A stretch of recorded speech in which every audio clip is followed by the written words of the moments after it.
नमस्कार। आज हम इतिहास के बारे में जानेंगे, आज हम हिस्ट्री के बारे में जानेंगे। मैं आप लोग को पिछले वीडियो में प्री हिस्ट्री के बारे में बता दी हूँ, जिसे प्राक के हिस्ट्री कहते हैं। आज मैं आधे ऐतिहासिक के बारे में, मतलब आधे ऐतिहासिक यानी प्रोटो हिस्ट्री के बारे में बताऊंगी।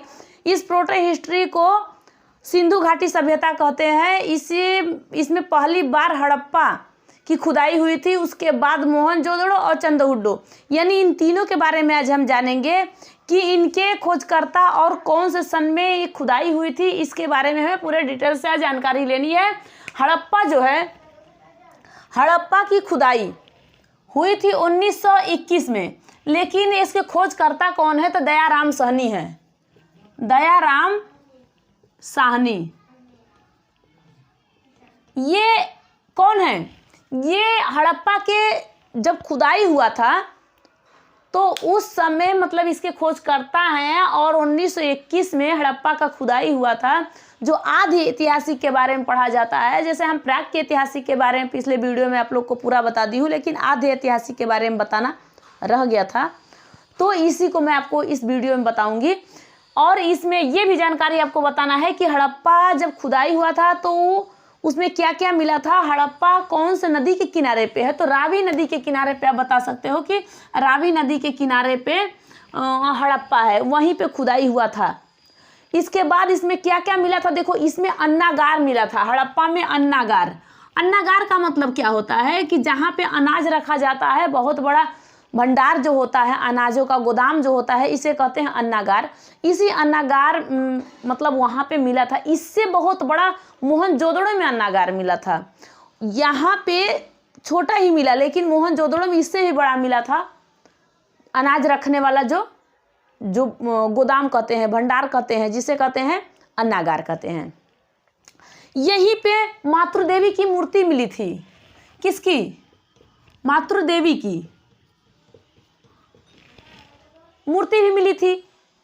यहाँ पे ओखली भी मिला था। ओखली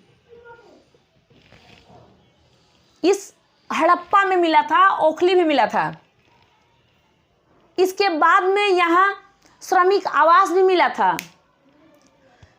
यहाँ पे श्रमिक आवास भी मिला था, और यहाँ पे कब्रिस्तान मिला था। कब्रिस्तान मोहनजोदड़ो में कब्रिस्तान नहीं मिला है। मोहनजोदड़ो में किला मिल गया है मृतकों का, लेकिन इसमें हड़प्पा में मिला है कब्रिस्तान। ठीक है। यहाँ पे कब्रिस्तान, यहाँ पे चाक मिला है। कुम्हार का जो चाक होता है, जिससे बर्तन बनाया जाता है, जैसे कि मिट्टी का बर्तन बनता है, यहाँ पे ये भी मिला था।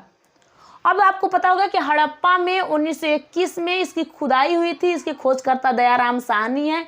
यहाँ पे अन्नागार मिला था, मातृदेवी की मूर्ति, यहाँ पे ओखली मिला था, यहीं पे कब्रिस्तान मिला, यहाँ श्रमिक आवास मिला था, जो आराम करने वाला जगह होता है, वो भी मिला था।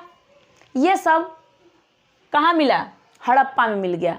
अब देखिए, अब मैं आप लोग को बता रही हूँ कि मोहनजोदड़ो में क्या क्या मिला है। मोहनजोदड़ो के खोजकर्ता कौन है? पहले मोहनजोदड़ो की खुदाई, इसके बाद तुरंत हुआ था मोहनजोदड़ो की खुदाई, जो 1922 में हुआ था। मोहनजोदड़ो की खुदाई ऐसे के राखल दास बनर्जी हैं। राखल दास बनर्जी, यानी ये क्या है? राखल दास बनर्जी ये खोजकर्ता है। मोहनजोदड़ो का जो खोजकर्ता है, जहाँ पे खुदाई हुआ था, तो 1922 में खुदाई हुआ था, ये खोजकर्ता राखल दास बनर्जी हैं। यहाँ पे क्या क्या मिला? ये कौन से नदी के किनारे है? तो ये सिंधु नदी के किनारे है। सारा तो हर ये सिंधु नदी के कुछ सहायक नदियों के पास जितने भी शहर मिले, वो सिंधु नदी के कुछ सहायक नदियों के पास मिला, कुछ सिंधु नदी के पास मिला। जैसे कि चिनाब हो गया, रावी हो गया, सतलज हो गया, ये सब क्या है? ये सब सिंधु नदी का है। कुछ सहायक नदियां हैं, यही इसीलिए इसका नाम सिंधु घाटी सभ्यता रखा गया, जिसे आधे ऐतिहासिक पढ़ते हैं, जिसे प्रोटो हिस्ट्री कहते हैं। यहाँ तक आपको समझ में आया हो गया। इसके बाद अब इसमें क्या क्या मिला, इसमें भी अन्नागार मिला था, लेकिन अन्नागार इसमें बहुत बड़ा मिला। अन्नागार इसमें मोहनजोदड़ो में थोड़ा छोटा मिला, लेकिन सबसे बड़ा अन्नागार जो भंडार होता है, अनाजों का गोदाम जो होता है, ये मिला था उसमें मोहनजोदड़ो में बहुत बड़ा। यहाँ पे स्नानागार मिला। स्नानागार यानी इसका मतलब होता है कि स्नान घर जो होता है, जिसमें स्विमिंग पूल होता है, जिसमें नहाते हैं, जैसे उसमें सीढ़ियाँ लगी होती है, लोग उतरते हैं, नहाते हैं, पानी लेते हैं, मतलब कि स्नानागार मिला था। तो मोहनजोदड़ो में स्नानागार भी मिला है, मोहनजोदड़ो में अन्नागार भी मिला है, अनाजों का भी मिला है। यहीं पे पशुपति की मूर्ति मिली है। पशुपति यानी शिव जी की मूर्ति कहाँ मिली, तो मोहनजोदड़ो में मिला। यहाँ पे कांसे का मूर्ति मिला था, कांसे का मूर्ति, ठीक है, कांसे का मूर्ति यहीं पे मिला था। यहीं पे मोहनजोदड़ो में चौड़ी सड़कें मिली थी। मोहनजोदड़ो में सूती वस्त्र मिले थे। देखो स्वास्तिक चिन्ह हड़प्पा में मिला था, ये भी ध्यान रहे, स्वास्तिक चिन्ह जो है हड़प्पा में मिला था। इस मोहनजोदड़ो में गलीचा भी मिला था, और बहुत यहाँ पे मृतक का किला मिला था। मृतक का किला, ये क्या होता है मृतकों का किला? मोहनजोदड़ो में मृतकों का जो किला होता है, कब्रिस्तान मिल गया हड़प्पा में, लेकिन जो मोहनजोदड़ो है इसमें मृतकों का किला, यानी बहुत सारे लाश, मरे हुए लोग, हड्डियां, टूटी फूटी हड्डियां, कोई सुबेहत नहीं था कि मतलब ये पूरा कंकाल सही है, वहाँ पे ऐसा नहीं मिला था। तो ये चीज़ कहाँ मिला? ये मोहनजोदड़ो में मिला था, जो बहुत भारी किला है, जो लाशों का है, इसे मृतकों का किला कहते हैं। इतना आपको पता होना चाहिए कि मृतकों का किला किसे कहते हैं। और तो ये मोहनजोदड़ो में मिला था। पशुपति की मूर्ति मोहनजोदड़ो, स्नानागार मोहनजोदड़ो, अन्नागार मोहनजोदड़ो, गलीचा मोहनजोदड़ो, कांसे की मूर्ति मोहनजोदड़ो। कौन सा नदी? सिंधु नदी के किनारे मोहनजोदड़ो की खुदाई। कौन से यहाँ के खोज करता थे? राखलदास बनर्जी। यहाँ पे 1922 में क्या हुआ था? मोहनजोदड़ो की खुदाई हुई थी, ठीक है। यहाँ पे चौड़ी सड़कें भी थी और यहाँ पे मृतकों का किला था। अब ये आ गया आपका चंदहुड्डो। क्या है चंदहुड्डो में? यहाँ भी इस सिंधु नदी के किनारे, सिंधु नदी के किनारे 1930 में इसकी भी खुदाई हुई थी। तो राखल, इनके कौन थे? इनके गोपाल मजुमदार थे। यहाँ पे रफ कर देती हूँ तब समझ में आएगा। गोपाल मजुमदार, मजदूर नहीं,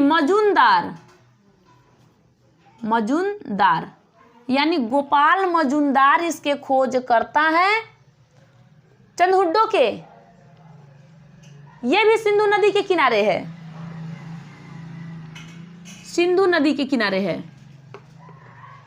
तभी तो सिंधु सभ्यता सब जहाँ जहाँ हर एक किनारे, हर एक सहायक नदियों के पास है, जितने भी शहर मिले हैं ये सब मिले हैं ना, तो इसी को कहा जाता है,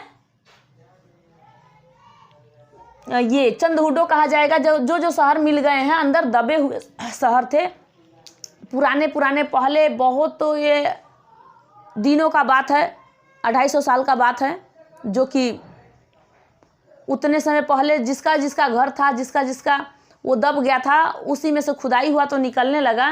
ईंट का ही बना था।